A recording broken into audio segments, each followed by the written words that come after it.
This time is morning, so I tell him a story. The story Uncle Podger hangs a picture.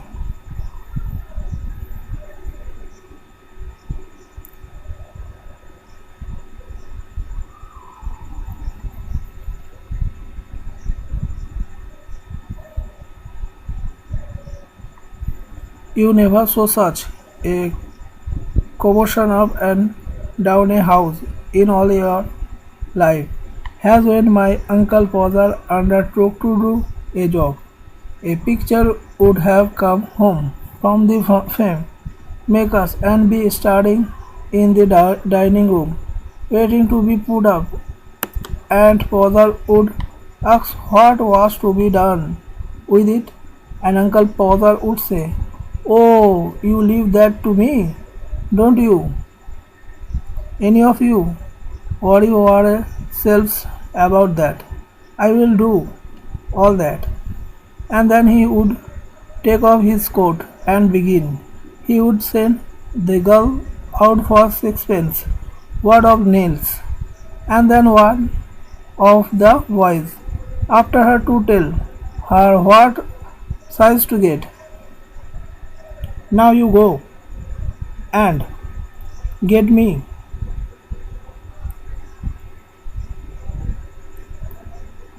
my hammer," will he would shout, "and we bring me the rule, Tom. I shall win the step ladder, and I had better have a kitchen chair too. And don't you go, Maria, because I shall want somebody to hold me the light. When the girl comes back, she must go out again for a bit of picture cut. Tom, what?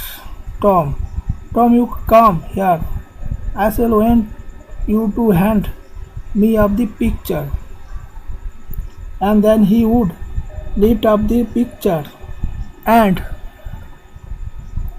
drop it, and it would come out of the frame. He would try to save the glass and cut himself.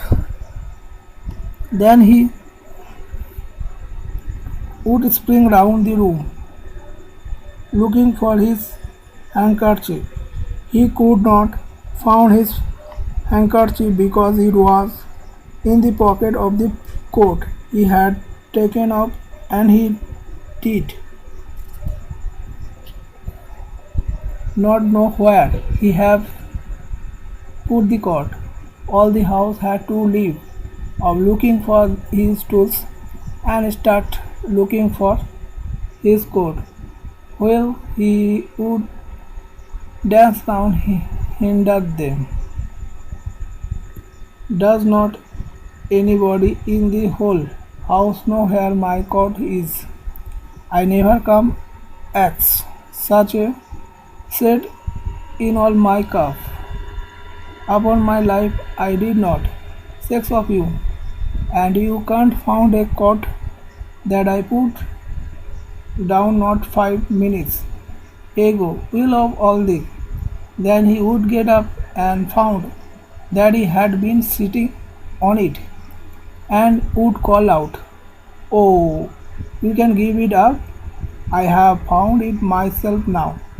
When half an hour had been spent in tying up his finger and a new glass had been got, he would have another go. 2 people would have to hold the chair, and a third would help him on it and hold him there. A fourth would hand him a nail, and a fifth would pass him up the hammer, and he would take hold of the nail and drop it. There he would say in an injured tone, "Now the nail's gone," and we would all have to go round on our knees and grovel for it. The nail would be found at last, but by that time he would have lost the hammer. "Where is the hammer? What did I do with the hammer. Great heavens! 7 of you graphing round there, and we don't know what I did with the hammer.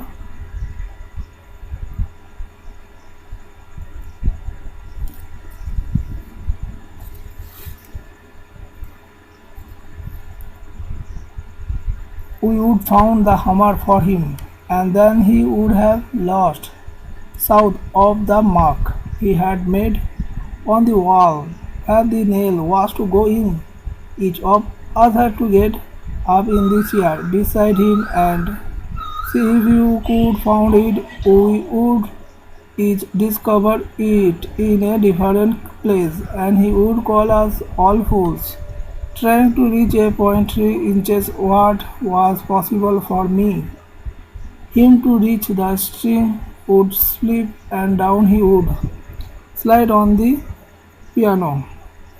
Last and Uncle Podger would get the spot fixed and put the point of the nail on it with his left and take the hammer in his right hand, and with the first blow he would smash his thumbs and drop the hammer with a yell on somebody's toes, and Maria would mildly observe that next time Uncle Podger was going to hammer a nail into the wall, she hoped he would let her know in time. She could then make arrangements to go and spend a week with her mother while it was being done.